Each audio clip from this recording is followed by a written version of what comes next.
어마어마한 결과를 만드는데 반드시 어마어마한 힘이 필요한 것은 아닙니다.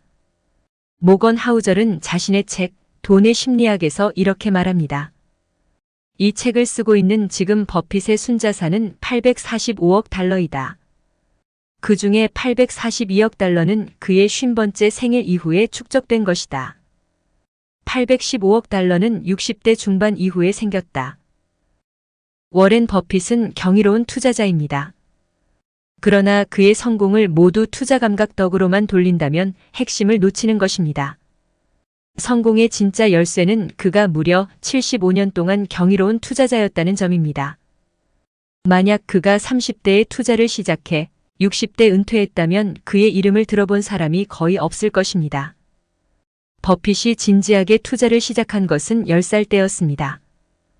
11살 때 생애 첫 주식으로 시티즈 서비스 주식을 주당 38달러에 6주 구매합니다.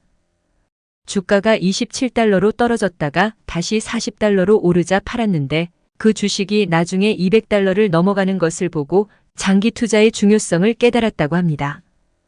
그는 10대 후반에 이미 자기가 다니던 학교 교사들보다 더 많은 월 수입을 기록하고 있었습니다.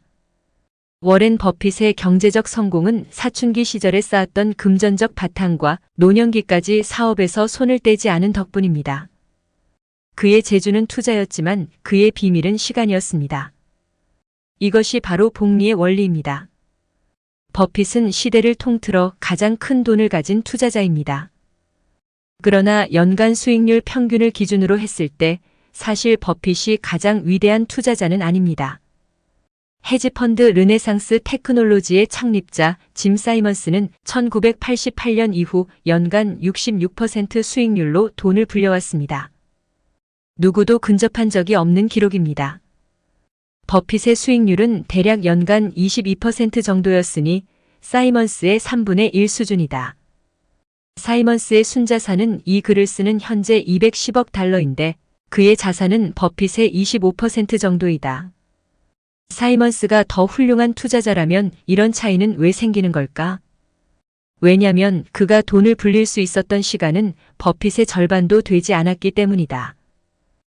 핵심은 작은 변화처럼 보이는 것이 말도 안 되는 비현실적 숫자를 낳았다는 것입니다.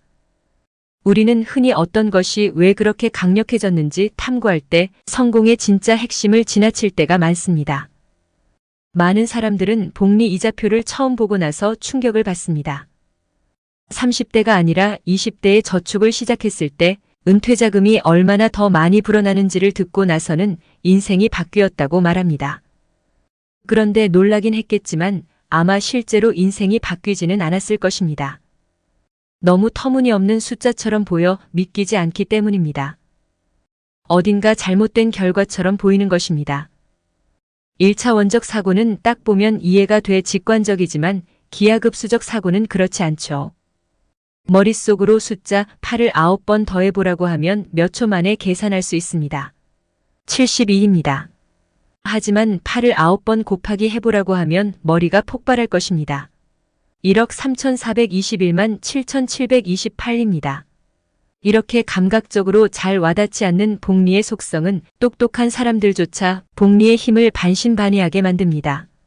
여기서 위험한 것은 금방 와닿지 않는 복리의 속성 때문에 우리가 복리의 잠재력을 무시하고 다른 수단으로 투자의 문제를 해결하려 한다는 것입니다. 우리가 생각을 너무 많이 해서가 아닙니다. 복리의 잠재력에 대해 대부분의 사람들이 잠시라도 진지하게 생각해보지 않기 때문입니다. 워렌 버핏이 부를 쌓은 과정을 다룬 책은 2,000권이 넘습니다. 그중 다수가 훌륭한 책입니다. 그렇지만 이 남자는 75년간이나 꾸준히 투자를 해왔다라는 제목의 책은 없습니다. 우리는 그의 성공 대부분이 무엇 때문인지를 알고 있습니다. 다만 복리의 수학적 사실이 머리에 쏙 들어오지 않기 때문에 헤아리기가 어려울 뿐입니다. 경기순환이나 주식 거래 전략 등에 관한 책들은 많습니다. 그러나 가장 강력하고 중요한 책은 닥치고 기다려라가 되어야 합니다. 주식 거래를 했다가 실망하고 잘못된 전략을 세우고 어쩌다가 투자를 했는데 성공을 거두기도 하는 이 모든 일의 주된 원인은 어쩌면 복리가 금방 쉽게 와닿지 않기 때문일지도 모릅니다. 사람들이 최고의 투자 수익률을 올리려고 온갖 노력을 쏟아붓고 배우고 실천하려 애쓰는 것을 비난할 수는 없습니다. 단순 직관적으로 보면 그게 부자가 되는 최선의 길처럼 보입니다. 그런데 반드시 최고 수익률을 올리는 것이 훌륭한 투자는 아닙니다. 최고 수익률은 일회성이어서 반복할 수 없는 경향이 있기 때문입니다. 꽤 괜찮은 수익률을 계속해서 올리는 게 더 훌륭한 투자입니다. 최대한 오랫동안 반복적으로 할 수 있는 투자 말입니다. 여기서 힘을 발휘하는 것이 복리의 원리입니다. 정반대의 경우, 즉 지속할 수 없는 방식으로 한 번에 어마어마한 수익률을 올리는 것은 오히려 비극을 낳습니다. 엄청난 결과를 가져오기 위해 반드시 엄청난 힘이 필요한 것은 아닙니다. 작은 것이 불어나면, 즉 작은 성장이 미래 성장의 동력으로 작용하면 그 출발점이 비논리적으로 보일 만큼 엄청난 결과를 낳습니다. 너무 비논리적이기 때문에 무엇이 역할을 했는지, 어디서 성장이 만들어졌는지, 결과와 어떻게 관련되었는지 과소평가하게 됩니다. 돈도 마찬가지입니다. 지식 담기였습니다. 함께 해주셔서 감사드립니다. 영상이 좋으셨다면 구독과 좋아요, 공유 부탁드립니다.